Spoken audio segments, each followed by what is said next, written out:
Hello my friends, welcome to the land of the rising manga that is the Asian Zone. Sorry for taking a little while to get back to this series, but between my Halloween reviews and the Danganronpa 3 vlogs, it kind of got lost in the shuffle.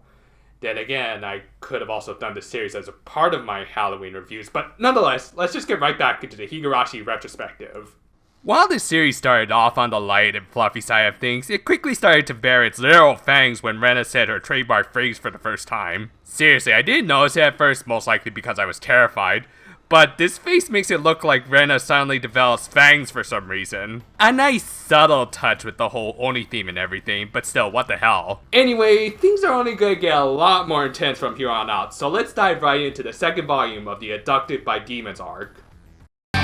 Oh, this cover is not good. For the second volume, Keichi replaces Rena as the cover character. Now, on the one hand, I'm glad we can actually see the weapon he's holding, a steel bat, as opposed to Rena and her machete that got cropped off due to poor arrangement on the American localized cover. On the other hand, Keiichi's clothes aren't drawn nearly as well. I mean, just look at the space between his arm and his sleeve. Is he wearing a shirt that's like 3 sizes too big or something? Also, Keiichi, don't you think you have your belt on a tad bit too tight there? Or is it your goal in life to look like Wataru Kurenai? Last and certainly not least, his leg placement is ridiculous. He's got his right leg up, but he's posed his left leg in a way that should not allow for any sort of stable footing. So yeah, our protagonist looks ridiculous, and what's worse, this cover doesn't give us any strong idea as to what this book, or this series in general, is all about. Better luck next time, Suzuragi. We open with Keiichi at the breakfast table, not looking so well after a restless night thinking about Rena and her Sauron eyes. He's so traumatized by that image that he can't even bring himself to walk with her to school and just tells his mom that he has a fever and wants to take the day off. And his mom just believes him. Mrs. Maibara, don't you think you at least should check his temperature or see if he has a cough or anything like that? Well, apparently even the doctors in this town don't give a crap, as this dude just gives him 3 days worth of medicine and a shot after Keiichi just tells him he has a cold. My god, I miss the 80s and their more lax medical standards.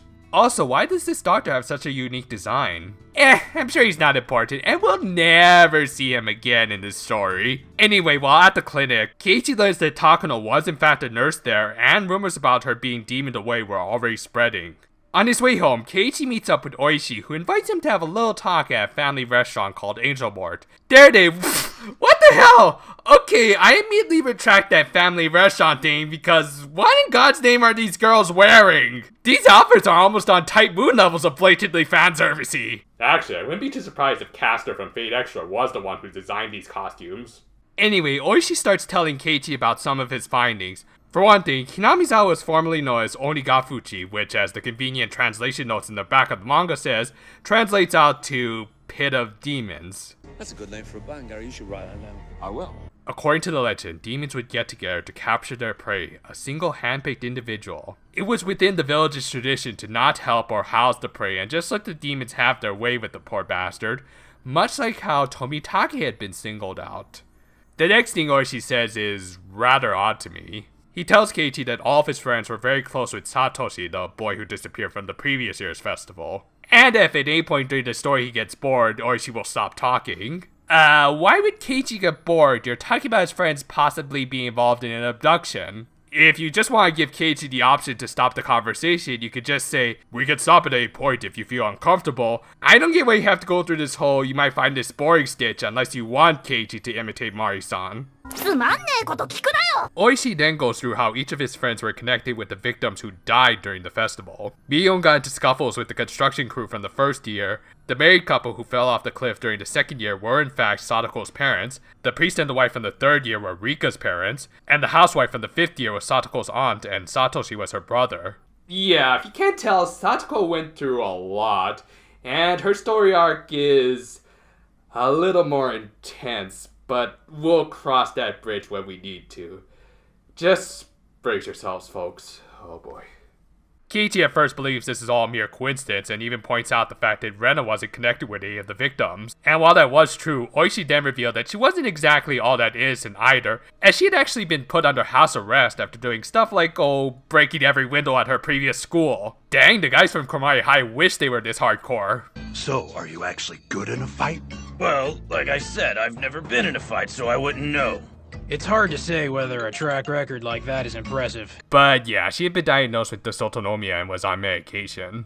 And during sessions with her doctor, she told him that she was constantly being visited by Oyashiro-sama. She claimed that the deity would come to her bedside every night and stare down at her. Now, I'm sure most doctors would eventually be able to work Rena through her psychosis.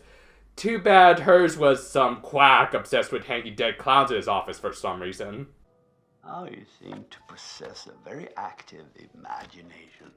Anyways, it turns out Rena did have stronger ties to Hinamizawa, having been born and raised there, until she entered elementary school, meaning that she likely knew about the curse. Afterwards, Oishi drops Keiichi back off at home and tells him that he might be the next victim since he is an outsider to the village. That night, Keiichi is paid a visit by Mion and Rena, and as it just so happens, his parents were out. Well, we're boned. Still, Keiichi tried to remain calm in the situation as Rena handed him something wrapped in a newspaper. Here you go, Keiichi. Thanks. Hey, Misso, come down and greet our visitors. When did you get a dog? Oh, we just got the other day. Oh, hey boy, check out what they brought us. Yeah, get a good whiff, get a good whiff. What does it smell like to you? Is it a pipe bomb? What? Oh, nothing, yeah.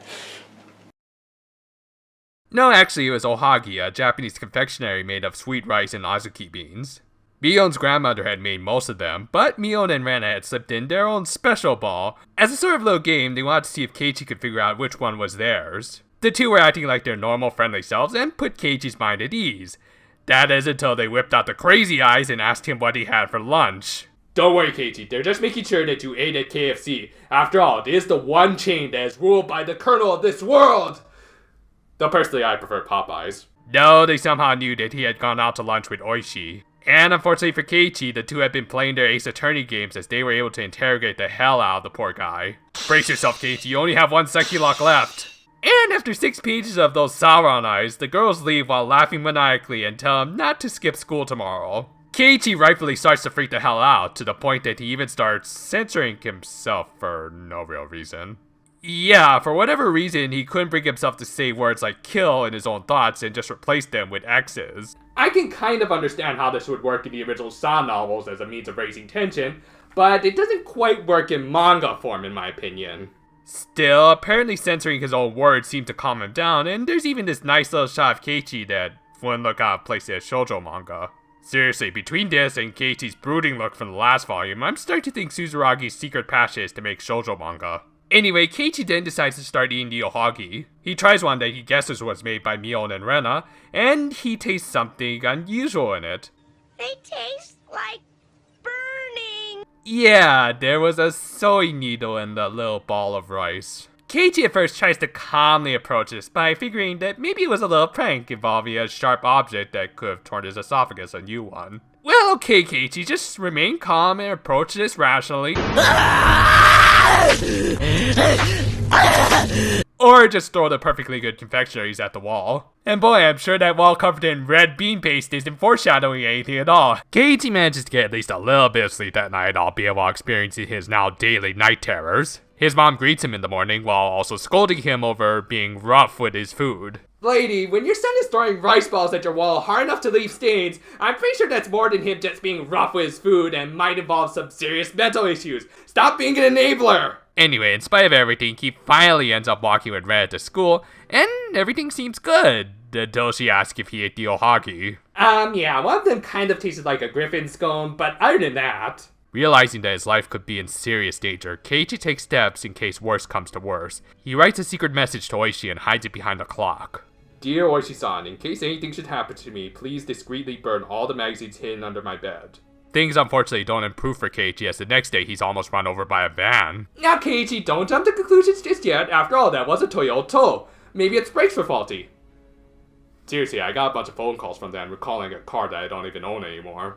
Nonetheless, Keiichi decides he needs to get some extra insurance and looks for a weapon at the school. And sure enough, he uncovers the steel bat from the cover. Truly, he has picked the greatest weapon of them all.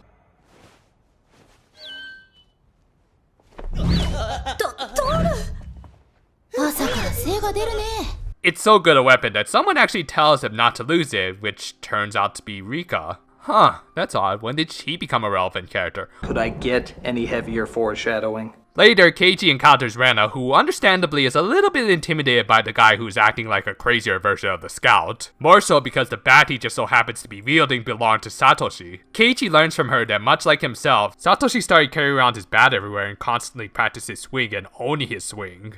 Being that he likely went through the same stuff that Keiichi is currently going through. And when Keiichi tries to ask what exactly happened to Satoshi, Rena just says, 言ったよね、ケイチ君。サトシ君はね、転校しちゃったの。しないよね、ケイチ君は。転校。I don't think I have to add anything to that. Boy, the second volume is off to an intense start, but we haven't even scratched the surface, my friends. Come back next time for the exciting conclusion to this first major story arc of Higurashi no Nakoro ni. Spoilers! Things don't end so peacefully for everyone. Until then though, farewell for now, my friends.